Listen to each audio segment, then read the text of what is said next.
सूर्यपाल सिंह सिसोदिया, इस नाम को तो अब पूरा देश जानने लगा क्योंकि हाल ही में इनकी मूवी द केरला स्टोरी ने बॉक्स ऑफिस पर धूम मचा दी। इस फिल्म का विरोध भी हुआ, लेकिन इसके साथ साथ कई राज्यों में इस फिल्म को टैक्स फ्री भी कर दिया गया।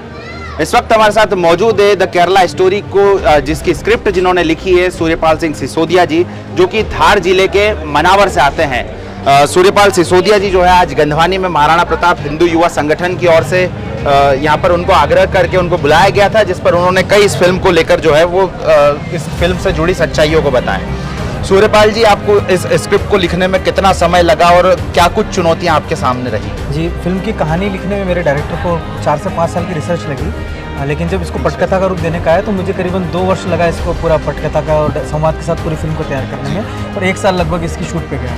तो 3 साल पहले मुझे फिल्म मिली थी और 2 साल मैंने इस पर बकायदा रिसर्च और राइटिंग का काम किया। जी, इसके साथ साथ जो है कई राजनीतिक दलों ने इस मूवी को जो है इसका विरोध किया। इसके साथ साथ उसके बावजूद जो है ये फिल्म काफ़ी ज़्यादा हिट गई है। क्या कहेंगे आप? जी बिल्कुल, जो विरोध हुए वो राजनीतिक विरोध थे और उनका स्वाभाविक से विरोध करना जायज़ भी था, क्योंकि जो फिल्म का जो विषय है उन्होंने कभी देखो, बेटियां सभी की होती है, वो किसी राजनीतिक विशेष की बेटियां नहीं होगी कि उसकी बेटियां ही गायब होगी या उसी की बेटियों का धर्मांतरण होगा फिर उसको कन्वर्ट होगी। बेटियां सभी की बेटियां होती है। तो ये तो उन्हें सोचना चाहिए था जो इसका विरोध कर रहे थे कि हमारी जो फिल्म है ये सामाजिक विषय की फिल्म थी, किसी भी राजनीतिक मुद्दे या राजनीतिक पार्टी को सपोर्ट करने वाली फिल्म थी ही नहीं। तो जब लेकिन विषय ऐसा था ना कि अगर वो विषय अगर वो उठा लेते या विषय के पक्ष में बोलते तो उनका जो एक पर्टिकुलर वोट बैंक है शायद उसको दर्द होता है, उससे दुख होता, इसलिए उन्होंने उनका विरोध करना स्वीकारा। तो जो विरोध हुआ वो राजनीतिक विरोध हुआ, हमारा फिल्म का सामाजिक विरोध नहीं हुआ। जनता ने हमें प्यार दिया, हमें जो विरोध जो था वो हमारे लिए 1% था और जो हमारा प्यार हमारी फिल्म के लिए था वो 99% था, तो हमारी प्रेम की जीत हुई। इसके साथ साथ मैं ये भी आपको कहना चाहता हूँ, क्योंकि कुछ समुदाय के लोगों का ऐसा कहना था कि इस फिल्म को दिखाकर जो है वो जहर घोलने की कोशिश की गई है। इसको लेके किस तरीके से सोचते हैं? जी, जहर कैसे घोला है? हम अगर किसी आतंकवाद पे पहले फिल्में नहीं बनी? आप देखिए फना फिल्म देखिए, आप सैफ अली खान की एक फिल्म है, नाम बोल रहा मैं, वो देखिए, आप कई सारी फिल्में जिसमें आतंकवादी दिखाया है सामने वाले को और आतंकवादी मुसलमान दिखाया। अगर हम किसी आतंकवादी को दिखा रहे हैं, अगर उसको हम तो धर्म विषय से जोड़ने की बात करें तो कई फिल्मों में हुआ है पहले भी। तो हमने धर्म विषय से जोड़ने की कोशिश नहीं करी, हमने आतंकवादी को दिखाया। वो आतंकवादी किस तरह से एक अच्छे से धर्म को एक गलत तरीके से प्रस्तुत करके अपनी दुकान चला रहा है, हमने वो दिखाया है। तो हमने तो उस धर्म को गलत रास्ते पे जाने से बचाने का काम किया है ना। हमने तो जो पर्टिकुलर एक शांतिप्रिय धर्म जिसको लोग कहते हैं बड़ा शांतिप्रिय धर्म है, तो उसको जो गलत हिंसा की तरफ जो लोग ले जा रहे हैं, हमने उसको उजागर करके बताया कि आपके शांति के धर्म को ये हिंसा की तरफ ले जा रहे हैं। तो हमने तो उन लोगों को उजागर किया, हमने किसी की आँख को कहाँ आहत किया। और अगर कोई आहत होता है तो इसका मतलब कि वो उससे अपना संबंध रखता है या वो उससे अपना कुछ सामने रखता है। तो जो व्यक्ति आतंकवादी को आतंकवादी मांगते हैं और उनसे अपना कोई रिश्ता या संबंध नहीं रखते हैं, उन व्यक्तियों को हमारी फिल्म से कोई आपत्ति नहीं थी। और जो उनसे संबंध रखते होंगे या उनसे संबंध रखते होंगे, उन लोगों को उससे बड़ी आपत्ति होगी। बिल्कुल। बॉक्स ऑफिस पर पिक्चर आने के बाद आपको कई प्रकार की धमकियां भी मिली होगी। जी, उसे आप किस प्रकार से देखते हैं? क्योंकि इस तरीके की फिल्म करना एक सरल काम नहीं होता है। जी बिल्कुल। तो इसको आप किस तरीके से देखते हैं? देखिए, धमकियाँ मिली, तुरंत ट्रेलर आने के बाद से मिली और रिलीज होने के बाद भी काफ़ी धमकियाँ मिली। सबसे ज़्यादा धमकियाँ मेरे डायरेक्टर, प्रोड्यूसर और मेरी फिल्म की हीरोइन को मिली। हमें कम मिली, मुझे भी मिली धमकियाँ, लेकिन मैं देखूँ तो धमकियों का परसेंटेज बड़ा कम था। और वो धमकियाँ मिल भी रही थी तो वाया अफगानिस्तान, पाकिस्तान, दूसरे कहीं से, वो भी फ़ोन पे नहीं आ रही थी, व्हाट्सएप मैसेंजर या इनके थ्रू आ रही थी, फेसबुक मैसेंजर वगैरह के थ्रू, और वो भी विदेशों से आ रही थी। मतलब ये था कि मूल रूप से यहाँ से कोई विरोध कर नहीं रहा था, धमकी दे नहीं रहा था। तो वो धमकियाँ जो थी वो कुछ गिनती की 2, 4, 5 थी, लेकिन जो हमें जनता का प्यार और प्रसाद मिला वो इतना था कि वो हमारे प्रेम के मुकाबले में 0.001% ही धमकी रह जाती है। तो हमको जब इतना प्रेम मिल रहा है तो फिर हम उस धमकी की तरफ क्यों ध्यान देंगे? अदा शर्मा जो है आपकी फिल्म की जो कलाकार है, उन्होंने जब फिल्म रिलीज होने वाली थी उसके अपने प्रोड्यूसर के दौरान उनने जो है अपने दर्द को लोगों के बीच में बताया था, वो खुद भावुक होकर रोने लगी थी। बिल्कुल। वो एक्चुअली क्या था कि ये फिल्म ही ऐसी, जब आप रियल कंटेंट देखोगे ना, डॉक्यूमेंट्री वाला जो हमने देखा है, जैसे जो फिल्म में अदा ने जिसका किरदार किया, आप उसकी सच घटना उसकी माँ जब बताती है सामने, और जब वो अपनी वाकई आपको खुद, और वो जो लड़कियां हैं, पीड़ित लड़कियां, करीबन ये फिल्म रिलीज के होने के बाद 30 करीबन लड़कियां, 25-30 लड़कियां खुद मुंबई आई है, और उसको हमारे प्रोड्यूसर ने बकायदा 51 लाख का चेक दिया उनकी संस्था को, जहाँ पर वो जो है इस पीड़ित लड़कियां हैं, जब वो पीड़ित लड़कियां अपनी आप बीती सुनाती है तो आपको खुद को रोने आ जाएगा कि ये कितना दर्द है। तो वो वही दर्द अदा ने महसूस किया। जब एक कलाकार का ये होता है ना, जब तक वो मेथड एक्टिंग में घुसे नहीं, जब तक वो खुद उसको फील नहीं करे, वो अभिनय पर्दे पर कैसे लाएगा। तो वो अदा शर्मा ने जीवंत महसूस किया उसे, जब उसने अपने अंदर महसूस किया तभी वो उसको बाहर ले पाई। इसलिए जब उससे इंटरव्यू में पूछा गया सवाल तो वो इसलिए भावुक हो गई थी, क्योंकि उसने उस दर्द को महसूस किया, उसने उसको अपनी आंखों से देखा। हिंदुस्तान के साथ साथ यूएस और यूके में भी अब ये फिल्म जो है वो चल रही है। बिल्कुल। तो क्या मानते हैं, क्योंकि हिंदुस्तान की फिल्म विदेशों में चलना? बिल्कुल, देखिए कमर्शियल फिल्में काफ़ी चलती थी, जो हमारे यहाँ सेलिब्रिटीज़, जो खान ग्रुप हो गया है, और जितनी फिल्में, लगभग सारी फिल्में विदेशों में जाती है हमारे यहाँ की और चलती है। लेकिन इस बार सिर्फ मनोरंजन वाली फिल्म नहीं गई है, एक विषय जन जागृति वाली फिल्म विदेशों में गई, और विदेशों में उसने वहाँ पर भी जागृति लाई। और आप देखिए विदेशी मीडिया जो है वहाँ की, वो जो बात कर रहा है वो भी यही बात कर रहा है कि यह सिर्फ भारत की कहानी नहीं है, ये पूरी दुनिया की कहानी है। मतलब ये जो एक्सट्रीम टेररिज्म है और जो कन्वर्जन वाला फोर्स कन्वर्जन है, और जो बेहला फुसला के IS में जो रिक्रूट करा था उन्होंने, वो सिर्फ हमारे यहाँ का नहीं था। सबसे ज़्यादा हमारे भारत से ज़्यादा रिक्रूटमेंट, केरल से ज़्यादा रिक्रूटमेंट तो UK से हुआ था, यूनाइटेड किंगडम से हुआ था, और उसमें सबसे ज़्यादा पोलैंड, स्वीडन से हुई थी लड़कियाँ। तो स्वीडन और यहाँ की जो क्षेत्र है, इंग्लैंड वगैरह, वहाँ से तो सबसे ज़्यादा कन्वर्ट हुई लड़कियाँ, और सीरिया वीरिया गई हुई है परसेंटेज के आधार पे। तो हम तो बिल्कुल कम है। तो जब उनको ये दिखाया तो वो तो ज़्यादा ही वो हो गए कि जो हमारे यहाँ हो रहा है वो सामने के सामने आपने फिल्म मिलकर आपको दिखा दिया। इसलिए सिर्फ भारतीय ऑडियंस ही नहीं, वहाँ पे जो विदेशी जनता थी उसने भी फिल्म को देखा और सराहा, और बाकायदा उसके बारे में मीडिया में, सोशल मीडिया में उसके बारे में कमेंट्स भी करे। तो बड़ा अच्छा लगा हमें। एक मध्य प्रदेश के दमोह में गंगा जमुना स्कूल, जिसमें लड़कियों को हिजाब वाला एक मामला भी मध्य प्रदेश में ट्रोल हो रहा है, चल रहा है। तो ये भी कहीं ना कहीं लोगों का ऐसा कहना है कि ये भी इस केरला स्टोरी से रिलेटेड ही मामला लगता है। देखिए क्या है ना, अगर आप देखिए करें तो फिर दोनों हाथ से ताली बजाओ। अगर आप हमारी बच्चियों को हिजाब पहना रहे हो, बहुत अच्छी बात है, पहनाओ। लेकिन फिर आप आपकी बच्चियों को जो है हमारे यहाँ माता पूजन में भेजिए, हमारे हवन पूजन में भेजिए, हम कन्या पूजन करते उसमें भेजिए, वो नहीं भेजेंगे। तो जो अगर आप गंगा जमुनी तेजी भेज रहे हो तो फिर आपके बच्चे आप माता पूजन में भी आना चाहिए, है ना।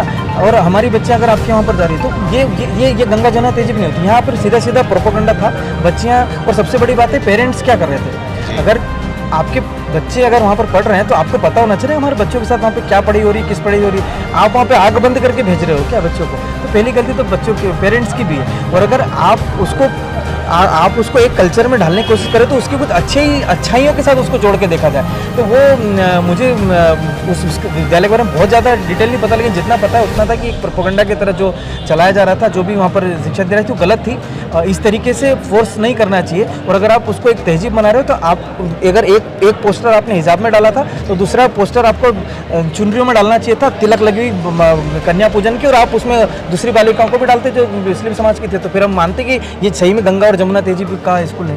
तो ये मैं इसको मानता हूँ। बिल्कुल। एक आखिरी सवाल है मेरा आपसे। मध्य प्रदेश सरकार की, शिवराज सरकार ने आपको युवा आयोग का जो है वो सदस्य भी बनाया। आप युवाओं से और महिलाओं से क्या कुछ अपील करना चाहेंगे, क्या कुछ कहना चाहेंगे? मैं युवाओं से खासकर अपील करना चाहूँगा कि देखो नौजवान, मतलब युवा हर देश की, हर राज्य की, और क्या बोलना चाहिए, हर देश की और दुनिया की जो है ताकत होती है। क्योंकि जो दुनिया को चला रहा होता है वो युवा ही चला रहा होता है। बच्चे जो होते हैं वो सीख रहे होते हैं, बुजुर्ग अनुभव लेके बैठ चुके होते हैं, क्योंकि उनमें कार्य करने की क्षमता नहीं होती। और जो सब कुछ क्षमता होती है वो युवाओं में होती है। तो मुझे युवाओं का आयोग का सदस्य बनाया गया और मुझसे समय समय पर फीडबैक भी लिए जा रहे हैं। अभी पहली मीटिंग हुई हमारी।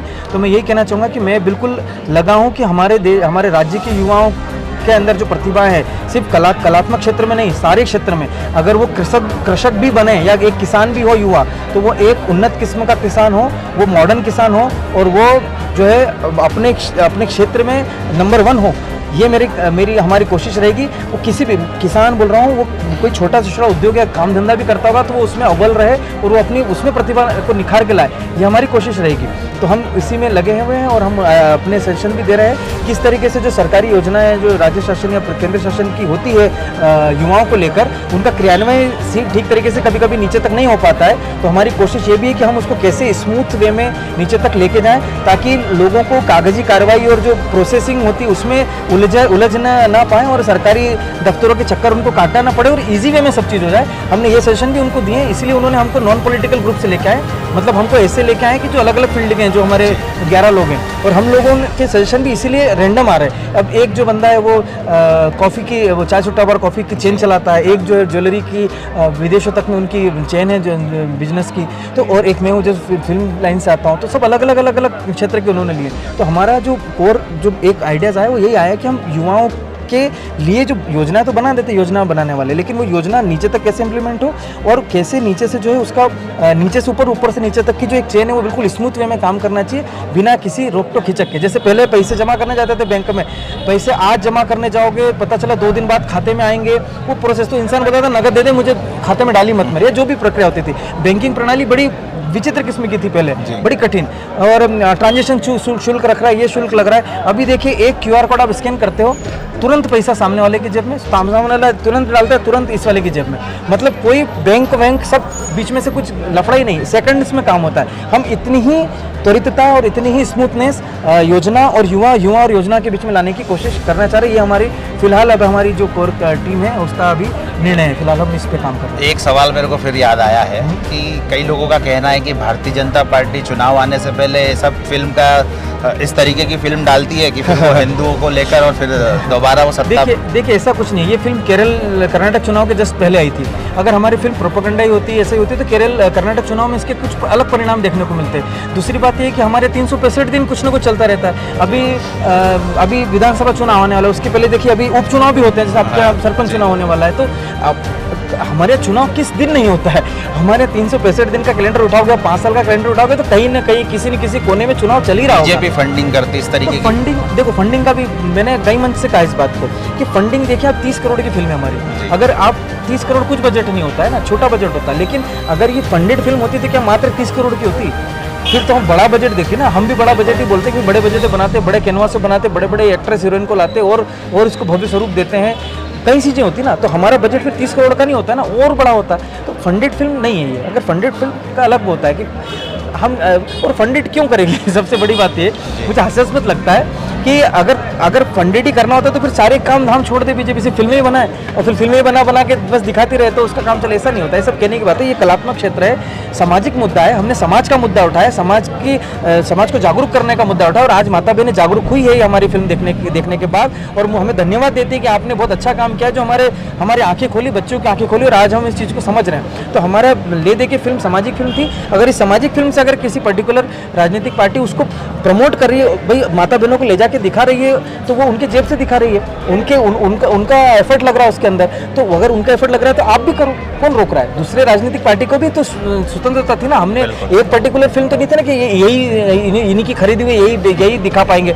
दूसरे समाज वालों को भी, दूसरी पार्टी वालों को भी इसमें आगे बढ़ना चाहिए था और बच्चों को फिल्में दिखाना चाहिए थी, और थिएटर बुक करके तो वो एक अच्छा मैसेज जाता समाज में कि भाई सामाजिक मुद्दे पे सारे धर्म, सभी जो धर्म पार्टियां सब अपने नफरतें भुलाकर एक मंच पे एक साथ खड़ी हो जाती है, ये संदेश समाज में जाता। लेकिन चूंकि विषय सामाजिक था, लेकिन उसको एक पार्टी से जोड़ने के बाद जो है वो उससे कट गए तो फिर जो उसका सारा श्रेय फिर एक ही पार्टी के पास गया, तो लोग इसको इस पार्टी की फिल्म करें। लेकिन ऐसा नहीं है, चूंकि पर्टिकुलर बीजेपी ने उसको उसको संजीदा से मुद्दे को समझा और उसमें माता बहनों का उसमें हित देखा, इसलिए वो दिखा रहे हैं, इसलिए वो दिखा रहे हैं, उनका उससे कोई दूसरा मोटो नहीं है बीजेपी का उसको दिखाने। तो ये थे हमारे साथ द केरला स्टोरी के स्क्रिप्ट राइटर सूर्यपाल सिंह सिसोदिया जी। ये मात्र देश की एक ऐसी मूवी है जिसको दिखाने के लिए माता पिता खुद अपने बच्चों को थिएटर तक लेकर गए थे। कैमरे के पीछे मेरे सहयोगी सौरभ बर्फा के साथ गौरव बर्फा, जीपी लाइव, गंदवानी।